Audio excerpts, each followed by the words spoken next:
Welcome back, everyone, for our deep dive. This time, we're heading down south to the land of sunshine and, well, some pretty incredible history. Naples and the Paradise Coast, right? You got it.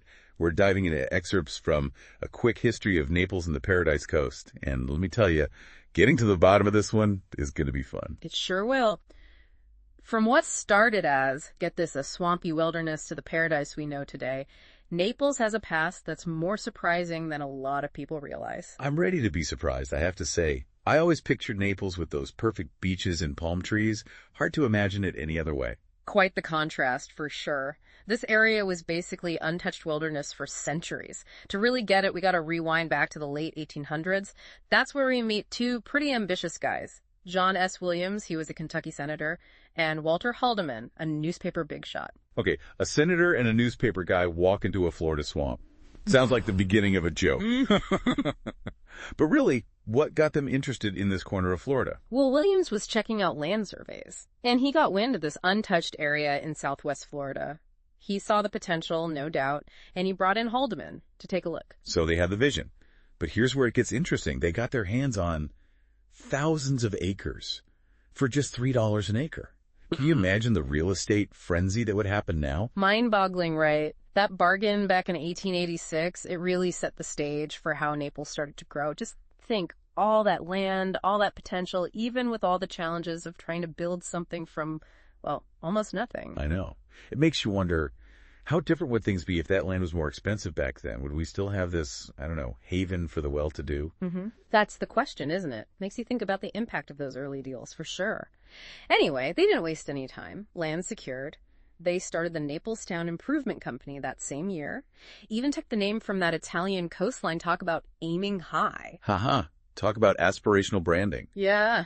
They weren't messing around. So what were some of their first steps to make this wilderness into, well, a place people actually wanted to go? They got right to it. They built houses, put up a pier so steamships could dock, even built a grand hotel smack dab in the middle of it all. And get this, their very first guest at the hotel, none other than Rose Cleveland, President Grover Cleveland's sister. Whoa, hold on. The president's sister. That's next level marketing, you've got to admit. Yeah.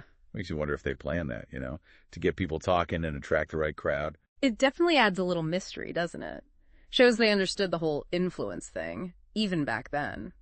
But it wasn't all smooth sailing. Remember that crazy land price? Even at $3 an acre, building paradise takes money.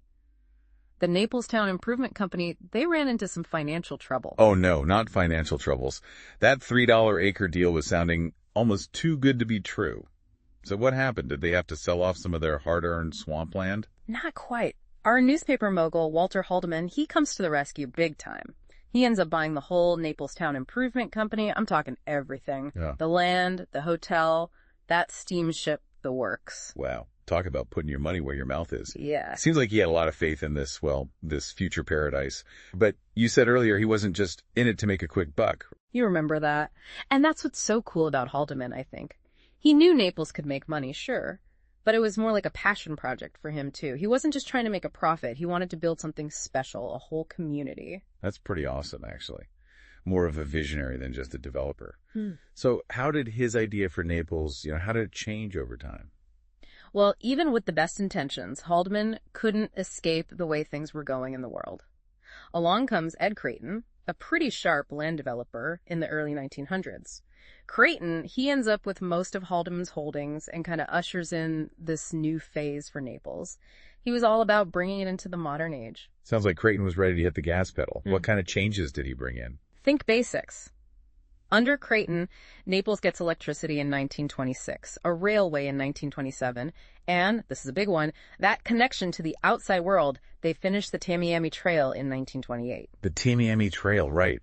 Hard to believe there was ever a time when you couldn't just, drive to Naples. Suddenly, this quiet little town was on the map for anyone traveling through Florida. It finally seems like things are looking up for Naples. They were, yeah, but then... Well, history has a way of shaking things up.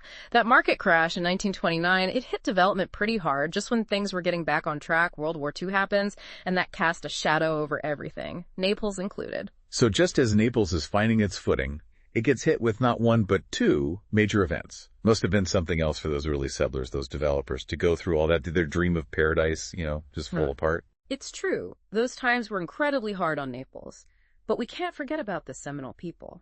They were here long before any developers or tourists showed up.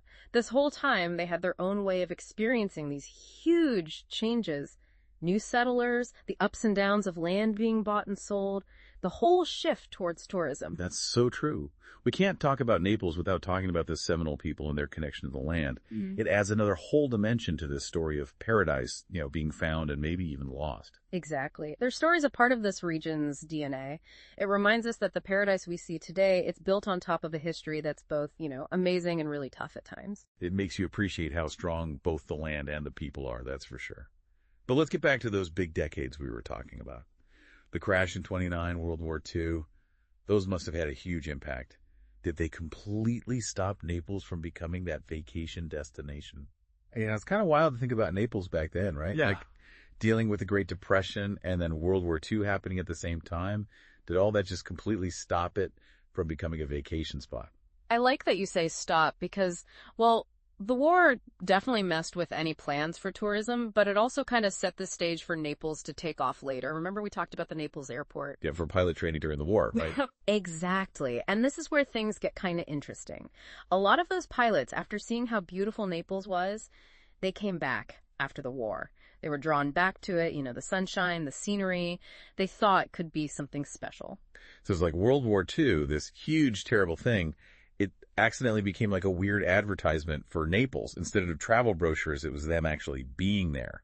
It makes you think about all the other times in history where something small had a huge impact somewhere else. It really does, doesn't it? History is not just one thing happening after another. It's all connected in ways you wouldn't expect. For sure.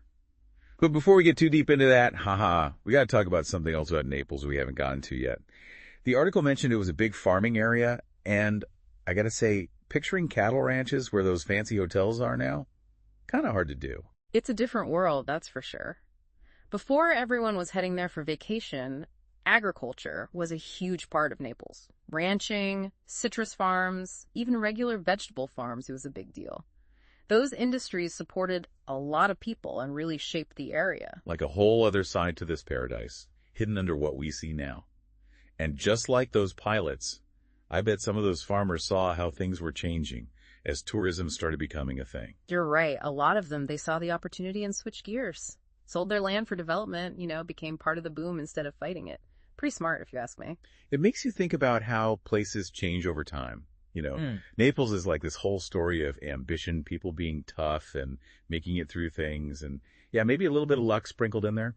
But before we finish up this deep dive, I wanted to mention one more thing, the museums in Collier County. Oh yeah, definitely. Those museums are like a direct link to everything we've been talking about. You've got the Collier Museum at Government Center, that's all about how the area developed. And then there's the Immokalee Pioneer Museum. That gives you a look at what it was like for those early settlers. And don't forget the Naples Depot Museum. I love trains and how they change things.